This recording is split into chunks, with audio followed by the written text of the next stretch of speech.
A single pound of predator meat may fit on a dinner plate, but nature may have burned through hundreds of pounds of life to create it. That is the part most people never see. We look at a wolf, a lion, or a shark and think of teeth, speed, and danger.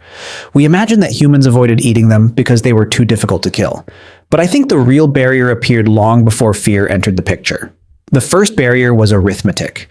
And that raises a much bigger question. If humans have eaten almost everything that walks, swims, crawls, or flies, why did the animals at the top of the food chain almost never become the foundation of our food system? The answer begins with a tax that every ecosystem collects. You cannot see it on a receipt.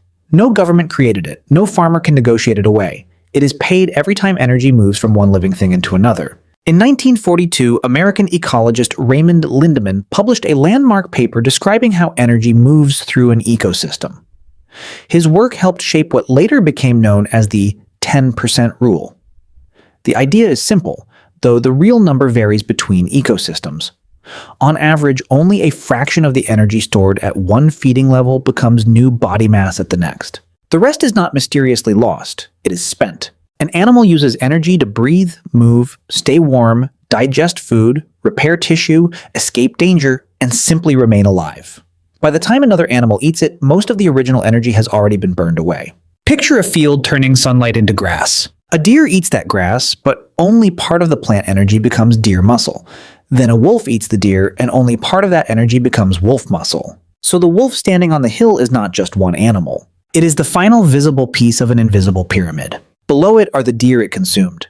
Below those deer are the acres of plants they consumed. Below those plants are sunlight, water, soil, and time. This is where the question stops being about whether predator meat is edible. Many predators are technically edible.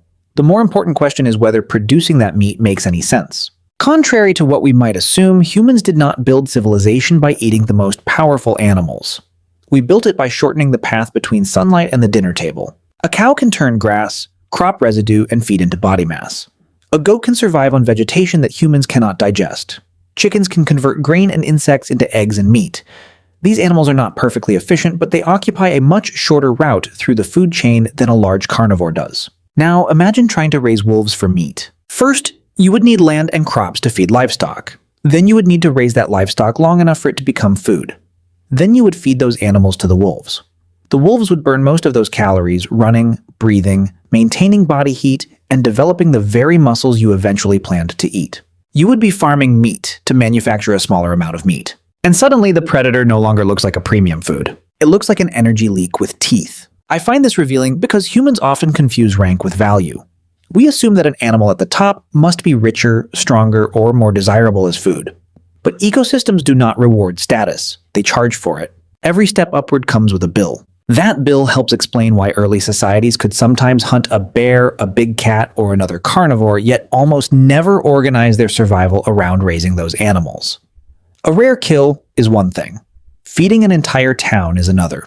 Civilization depends on repeatable calories. People need food that can be produced season after season, stored, transported, divided, and obtained without exhausting everything beneath it. Predators fail that test before taste even enters the discussion. This also changes the way we should think about domestication. The animals humans chose were not simply the weakest or most obedient. They were animals whose biology could fit inside a human economy. They could live near settlements, reproduce under controlled conditions, eat available feed, and return useful calories without demanding a second livestock industry beneath them. That is why the absence of lion ranches is not a historical accident. It is a clue. It tells us that ancient people understood something through experience long before ecology gave it a name. They may not have drawn energy pyramids or calculated transfer efficiency, but they could see which animals consumed resources and which animals returned them. And once you see that hidden pyramid, a steak is no longer just a steak. It is a record of everything required to build it. But energy is only the first thing that moves through a food chain. Something else travels upward too. And unlike energy, it does not always become weaker. Some substances become more dangerous the farther they travel. A trace of mercury in water may be almost invisible. Plankton absorbs it. Small fish eat the plankton. Larger fish eat dozens or hundreds of those smaller fish. Then, a shark, swordfish, or king mackerel spends years eating the animals beneath it. The predator does not receive one tiny dose. It receives the history of the entire chain. Scientists call this biomagnification.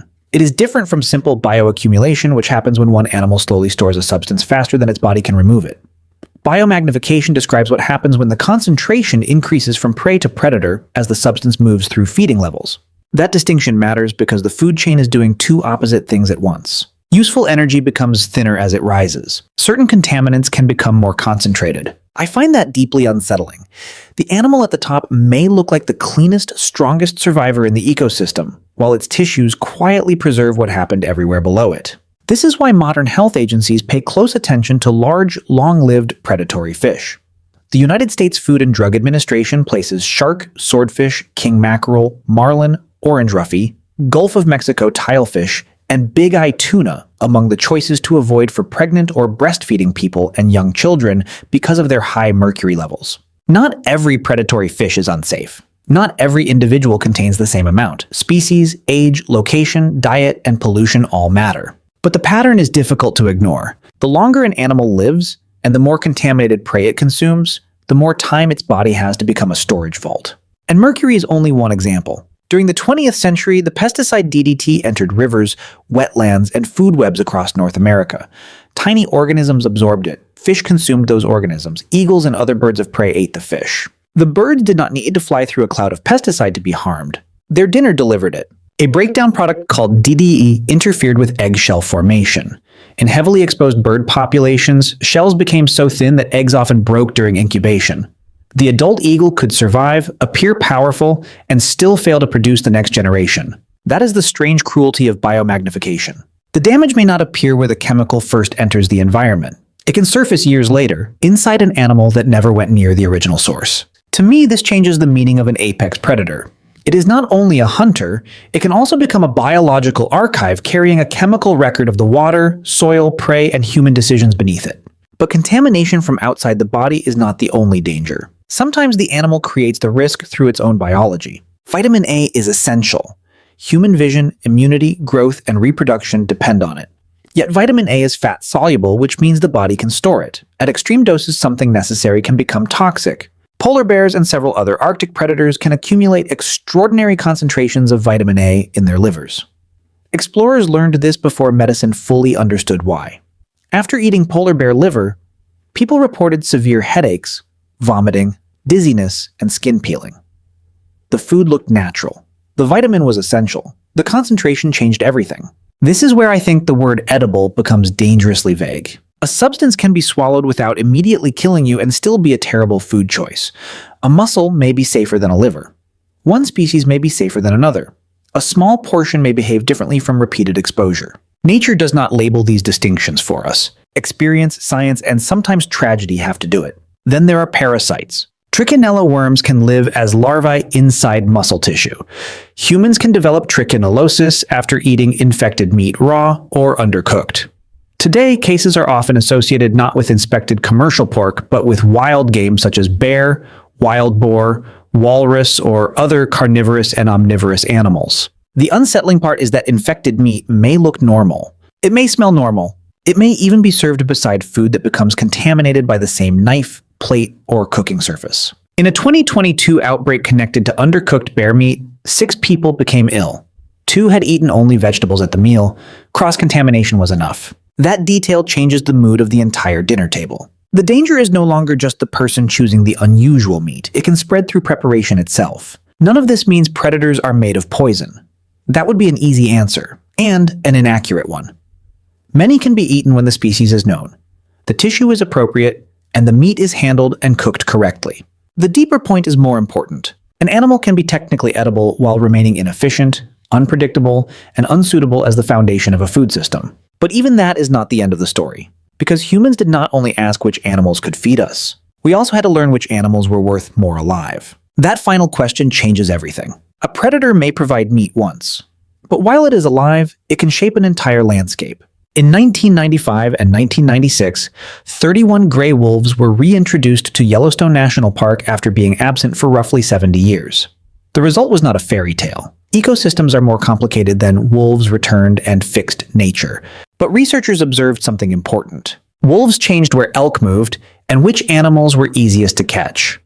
In some areas, reduced browsing helped young trees recover. Carcasses left by wolves fed ravens, eagles, foxes, bears, insects, and scavengers that never joined the hunt. One predator created calories for many other species without becoming dinner itself. That is a different kind of value. I think this is where the original question begins to look too small. Asking why humans rarely eat predators assumes that meat is the only useful thing an animal can produce. But a living predator can regulate prey, redistribute nutrients, and influence behavior across an ecosystem. A dead predator gives us one meal. A living predator may help hold the system together. Of course, humans have eaten carnivores. Bear meat has long been consumed across parts of the northern hemisphere.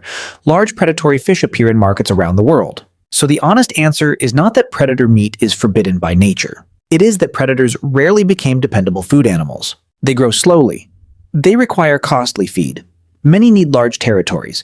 Some reproduce more slowly than common livestock. Their meat can carry species-specific risks, and removing them can create consequences far beyond the calories gained. That is why the exception does not destroy the pattern. It reveals the pattern. Humans may eat a predator occasionally, but few societies could build cities around a food source that consumed more usable food than it returned. Then culture entered the picture. Long before people understood mercury, parasites, or trophic levels, communities still had to remember which animals were dangerous, sacred, or difficult to prepare.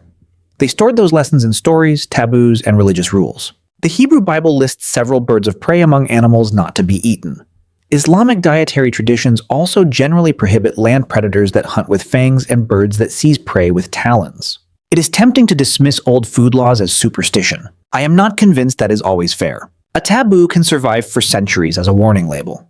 People do not need to understand a parasite's life cycle to remember that certain meat made someone ill.